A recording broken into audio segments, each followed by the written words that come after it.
ఆంధ్రప్రదేశ్లోని విజయవాడ నడిబొడ్డున స్వరాజ్ మైదానంలో రాజ్యాంగ నిర్మాత డాక్టర్ బిఆర్ అంబేద్కర్ 125 అడుగుల విగ్రహాన్ని AP CM YS Jaganmohan Reddy జనవరి 19న ఆవిష్కరించారు.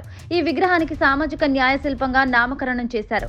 అయితే అంబేద్కర్ విగ్రహావిష్కరణ కార్యక్రమానికి ఏపీ ప్రభుత్వం పార్టీలకు అతీతంగా అందరికీ ఆహ్వానం పంపింది. కానీ దీన్ని టీడీపీ, జనసేన, కాంగ్రెస్ నాయకులు బహిష్కరించారు. జనవరి 20న కూడా ఆయా పార్టీల నాయకులు అంబేద్కర్ విగ్రహాన్ని సందర్శించిన దాఖలాలు లేవు. కానీ విగ్రహావిష్కరణ రోజు ఈనాడు దినపత్రికలో జగన్ కు అంబేద్కర్ విగ్రహాన్ని ముట్టుకునే అర్హత లేదంటూ ఒక ఫుల్ పేజీ కథనం వండివార్చారు. ఇది కేవలం రాజకీయ కథనం, కానీ అంబేద్కర్ రాజకీయాలకు అతీతం, మరణం లేని మహనీయుడు, ప్రతి భారతీయుడు గౌరవించాలన్న గొప్ప మేధావి. భారత అతిపెద్ద రాజ్యాంగాన్ని చూసి ప్రపంచ దేశాలన్నీ మన దేశాన్ని గౌరవిస్తున్నాయి అంటే కారణం అంబేద్కర్. ఇంత గొప్ప నేత విగ్రహావిష్కరణకు పార్టీలకు అతీతంగా హాజరు కావాలి. దళితుల ప్రతినిధిగా చెప్పుకునే అంబేద్కర్ విగ్రహావిష్కరణకు ఆయా పార్టీలోని దళిత నేతలు కూడా హాజరు కాకపోవడం ఇప్పుడు చర్చనీయాంశమైంది. రాజకీయాలకు అతీతుడైన రాజ్యాంగ నిర్మాత అంబేద్కర్ అతిపెద్ద విగ్రహాన్ని ఆంధ్రప్రదేశ్లో ఏర్పాటు చేయడాన్ని అందరూ స్వాగతిస్తున్నారు.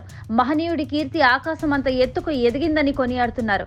కానీ విపక్ష పార్టీలైన టీడీపీ, జనసేన, కాంగ్రెస్ నాయకుల హాజరు కాకపోవడం, మరుసటి రోజు కూడా అంబేద్కర్ విగ్రహానికి నమస్కరించకపోవడంతో అసలైన అంటరాని వారు ఎవరు అన్న చర్చ ఇప్పుడు ఏపీలో జరుగుతోంది. ఆ పార్టీలు అంబేద్కర్ నే బహిష్కరించారన్న అభిప్రాయం వ్యక్తమవుతోంది. విజయవాడలో ప్రతిష్ఠించిన 125 అడుగుల రాజ్యాంగ నిర్మాత అంబేద్కర్ విగ్రహావిష్కరణ కార్యక్రమానికి ఏపీ ప్రభుత్వం అన్ని పార్టీలకు ఆహ్వానాలు పంపింది. దీంతో ప్రభుత్వం అంబేద్కర్ అందరివాడు అన్నట్లుగా వ్యవహరించింది. కానీ ఆహ్వానాలు అందుకున్న పార్టీల నేతలు విగ్రహావిష్కరణ కార్యక్రమానికి హాజరు కాలేదు. దీంతో కావాలనే హాజరు కాలేదని ఏపీ ప్రజలు భావిస్తున్నారు. జగన్ పై ఉన్న ద్వేషాన్ని అంబేద్కర్ పై చూపడం ఏంటన్న ప్రశ్నలు తలెత్తుతున్నాయి.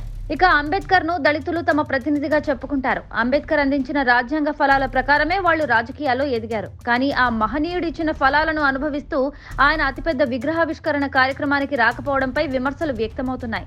దళితుడైన టీడీపీ రాజ్యసభ సభ్యుడు కనకమేడల రవీంద్ర కుమార్, ఎమ్మెల్సీ పర్చూరి అశోక్ బాబు తదితరులకు ప్రత్యేక ఆహ్వానాలు పంపినా వారు కార్యక్రమానికి రాలేదు.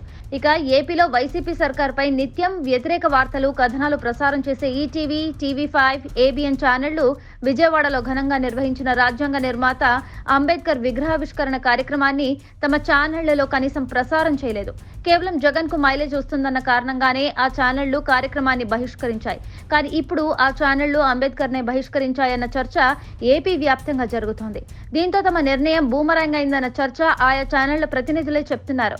అభివృద్ధికి, నిర్మాణాలకు ప్రతినిధిగా చెప్పుకుంటారు టీడీపీ అధినేత చంద్రబాబు నాయుడు.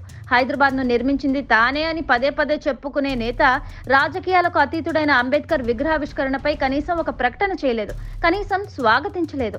ఆయనే కాదు, ఆ పార్టీకి చెందిన వారు ఎవరు అంబేద్కర్ గొప్పతనం గురించి కూడా మాట్లాడడం లేదు. జనసేన పార్టీ నుంచి కూడా ఒక్క ప్రకటన రాలేదు.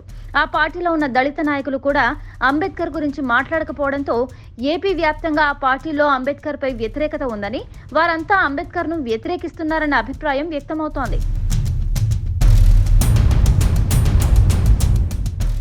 Subscribe to Social TV Telugu for more videos. Hit the bell icon for faster updates.